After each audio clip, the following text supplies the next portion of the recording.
जीवन बीमा के क्षेत्र में जीवन बीमा की प्रीमियम निर्धारित करने के लिए बीमा कंपनी को 3 महत्वपूर्ण सूचनाएं चाहिए होती हैं, जिसमें एक तो मृत्यु दर होती है, दूसरी ब्याज की दर होती है और तीसरी जो संबंधित खर्चे होते हैं उनकी सूचनाएं होती हैं। तो ब्याज की दर और खर्चे की जो सूचनाएं हैं, उनके अतिरिक्त जो मृत्यु दर की जो सूचना है उसका संबंध मृत्यु दर तालिका से होता है। मृत्यु दर की गणना यदि सही होती है तो उससे बीमा कंपनी या जो बीमा करता है वो अपने बीमा का जो व्यवसाय है उसको अच्छे से चला सकता है। और बीमा व्यवसाय जो कि हम जानते हैं कि बहुत प्रतिस्पर्धा का व्यापार है, बहुत प्रतिस्पर्धा का व्यवसाय है। तो इसमें यदि किसी भी बीमाकर्ता को अपना अस्तित्व सुरक्षित रखना है तो उसे मृत्यु दर तालिकाओं के संबंध में और जानकारी होनी अति आवश्यक है, क्योंकि इन्हीं के माध्यम से आगे की सारी जो कार्य हैं वो संपन्न होते हैं। मृत्यु दर तालिका जीवन बीमा प्रीमियम के क्षेत्र में एक बहुत महत्वपूर्ण उपकरण माना जाता है, एक इंस्ट्रूमेंट माना जाता है, क्योंकि इस तालिका के माध्यम से ही प्रीमियम का निर्धारण होता है। और मृत्यु दर तालिका वो तालिका होती है जो कि जो विभिन्न आयु वर्ग के लोग होते हैं उनमें मरने की क्या दर है या उनकी मृत्यु की क्या दर है, इसको प्रकट करने वाली तालिका होती है। और मृत्यु दर तालिका एक प्रकार से यदि हम देखें तो ये जो हमारे जीवन की जो संभावना है उसको भी स्पष्ट करने वाली तालिका होती है, क्योंकि जहाँ मृत्यु की दर स्पष्ट होती है तो इसका मतलब ये तय है कि इससे एक तरफ जीवन की जो पॉसिबिलिटी है वो भी इससे हम पता कर सकते हैं। मृत्यु दर तालिका एक प्रकार की स्टैटिस्टिकल टेबल होती है जिसमें भिन्न भिन्न आयु वर्ग के जो लोग हैं उनके जीवित रहने की अथवा उनकी जो मरने की संभावनाएं हैं उनको हम उससे पता कर सकते हैं। मृत्यु दर तालिका जीवन और मृत्यु की संभावनाओं को एक प्रकार से मापने का एक उपकरण माना जाता है। तो मृत्यु दर तालिका की आवश्यकता क्या है या इसका महत्व क्या है, इसको हम समझने का प्रयास करेंगे।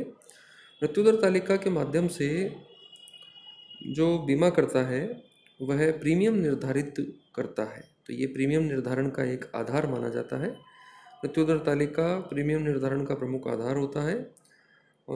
होती है और जो पिछली जो मृत्यु दरें होती हैं उनको बेस मान करके या आधार मान करके जो आने वाले वर्ष हैं या जो भावी वर्ष हैं उनमें मृत्यु दर कितनी रहेगी या उसका क्या एस्टिमेशन होगा उसका अनुमान लगाया जाता है। और ये जो दरें होती हैं इनके आधार पे फिर हम प्रीमियम की जो दरें हैं वो निर्धारित करते हैं। मृत्यु दर तालिकाओं का महत्व जो नए बीमा पत्र या जो नई जो बीमा पॉलिसीज़ होती हैं उनको बनाने में भी होता है। मृत्यु दर तालिकाओं की माध्यम से जो विभिन्न आयु वर्ग के लोग हैं उनके लिए हम नए नए जो बीमा पॉलिसीज़ होती हैं, नए नए बीमा पत्र जो होते हैं उनको हम निर्धारित कर सकते हैं, उनका निर्माण कर सकते हैं। इसके अतिरिक्त मृत्यु दर तालिकाएं जो हैं उनके माध्यम से हम जो बीमा पॉलिसीज़ बनाते हैं उनको हम अट्रैक्टिव बना सकते हैं,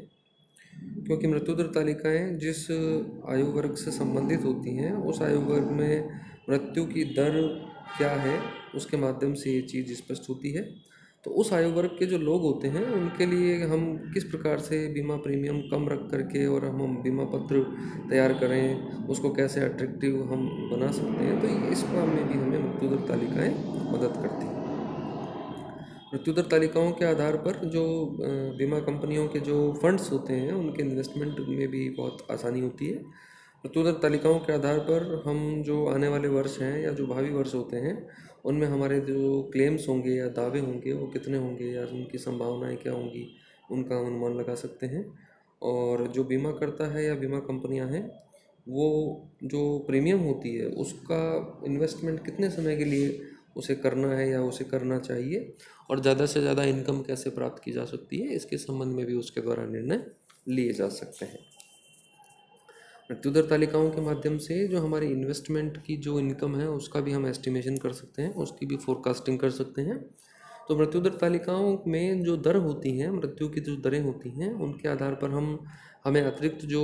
फंड्स हैं वो जनरेट करने हैं या कहाँ से फंड्स को हमें एलोकेट करना है, कहाँ उसका इन्वेस्टमेंट करना है, वो भी हम निश्चित कर सकते हैं। तो इस प्रकार से जो विनियोग होते हैं इनके माध्यम से होने वाली जो इनकम होती है उसका भी हम अनुमान लगा सकते हैं। बीमा व्यवसाय का विकास करने में भी मृत्यु दर तालिकाओं की बहुत महत्वपूर्ण भूमिका है, क्योंकि नई नई जो मृत्यु दर तालिकाएँ हैं उनके आधार पर ही बीमा व्यवसाय का विकास और विस्तार जो है वो निर्भर करता है। और मृत्यु दर तालिकाएँ यदि सही प्रकार से बनी हुई होती हैं तो उनके माध्यम से हम बीमा व्यवसाय को और निश्चित कर सकते हैं, या बीमा व्यवसाय का जो डेवलपमेंट है उसका एक जो स्ट्रक्चर है वो बना सकते हैं। इसी प्रकार से कंपटीशन के मार्केट में यदि हमें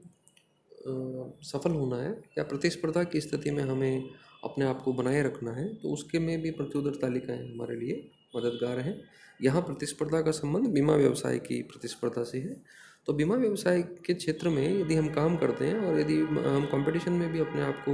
बनाए रखना चाहते हैं, तो ऐसी स्थिति में हमें मृत्यु दर तालिकाओं का नॉलेज होना बहुत अधिक आवश्यक है, क्योंकि इन्हीं के माध्यम से हम सही प्रकार से बीमा प्रीमियम निर्धारित कर सकते हैं। इसी प्रकार से मृत्यु दर तालिकाएँ जो हैं उनके आधार पर हम लाभों का भी पूर्वानुमान कर सकते हैं। जो भी बीमा कंपनी या बीमा करता है उसके लाभ क्या हो सकते हैं या कितने होने की पॉसिबिलिटीज़ हैं, उनका जो पूर्वानुमान है वो भी मृत्यु दर तालिकाओं के आधार पर और बीमा कंपनियां या बीमा जो करने वाली जो संस्थाएं हैं वो कर सकती हैं। इसी प्रकार से मृत्यु दर जो तालिकाएं हैं उनके आधार पर बीमा करने वाली जो कंपनियां या बीमा करता हैं वो बाज़ार का भी चयन करने में उनको आसानी होती है, क्योंकि जिन क्षेत्रों में मृत्यु की दर कम होती है वहाँ पर बीमा करता जो संस्थाएं हैं वो अपना ध्यान केंद्रित कर सकती हैं, या यूँ कहें कि उन क्षेत्रों पर अपना ध्यान केंद्रित करके अपने व्यापार व्यवसाय का विकास कर सकती हैं, उसे आगे बढ़ा सकती हैं। क्योंकि मृत्यु दर तालिकाओं के आधार पर ये पता चलता है कि किस पर्टिकुलर एरिया में जो मोर्टेलिटी रेट है या मृत्यु दर है वो ज़्यादा है या कम है, तो उसके आधार पर फिर हम अपनी जो पॉलिसीज़ हैं वो फ्रेम कर सकते हैं, डिज़ाइन कर सकते हैं। इसी प्रकार से मृत्यु दर तालिकाओं का महत्व बीमा करता या बीमा करने वाली जो संस्थाएं हैं या जो कंपनियां हैं उनके लिए नहीं है, बल्कि इसके साथ साथ यदि सरकार के दृष्टि से हम देखें तो जो प्रशासनिक कार्य होते हैं उनमें भी काफ़ी उनका महत्वपूर्ण रोल होता है। इसी प्रकार से राष्ट्रीय और अंतर्राष्ट्रीय जो व्यापार है हमारा या उसमें हमारी क्या भूमिका है उसके संबंध में भी हम एक स्ट्रक्चर जो है वो डेवलप कर सकते हैं। रिसर्च के क्षेत्र में भी हम आगे बढ़ सकते हैं। रिसर्च और डेवलपमेंट का जो फील्ड है उसमें भी मोर्टेलिटी टेबल्स हमारे लिए काम की हैं, क्योंकि इसके आधार पर विकास और विस्तार की नीतियाँ निर्मित की जाती हैं। बीमा के क्षेत्र का या बीमा का जो उद्योग है उसका यदि हम विकास करना चाहते हैं तो उसके लिए भी हमें मृत्यु दर तालिकाओं का सहारा लेना होता है। मृत्यु दर तालिकाओं में वर्ष के प्रारंभ में बीमितों की आयु होती है, वर्ष के प्रारंभ में जीवित जो लोग होते हैं उनकी संख्या दर्शाई जाती है, वर्ष के दौरान जो मरने वाले लोग हैं उनकी संख्या दर्शाई जाती है, और मरने की जो वार्षिक संभाविता होती है या जो प्रोबेबिलिटी होती है ईयर वाइज वो हम उसमें शो करते हैं। और साथ ही साथ जो उत्तर जीवित हैं या जो सर्वाइव करने की जो संभाविता है या जो प्रोबेबिलिटी है वो भी हम दिखाते हैं। तो इस प्रकार से एक पर्टिकुलर जो पीरियड है उसके माध्यम से यदि हम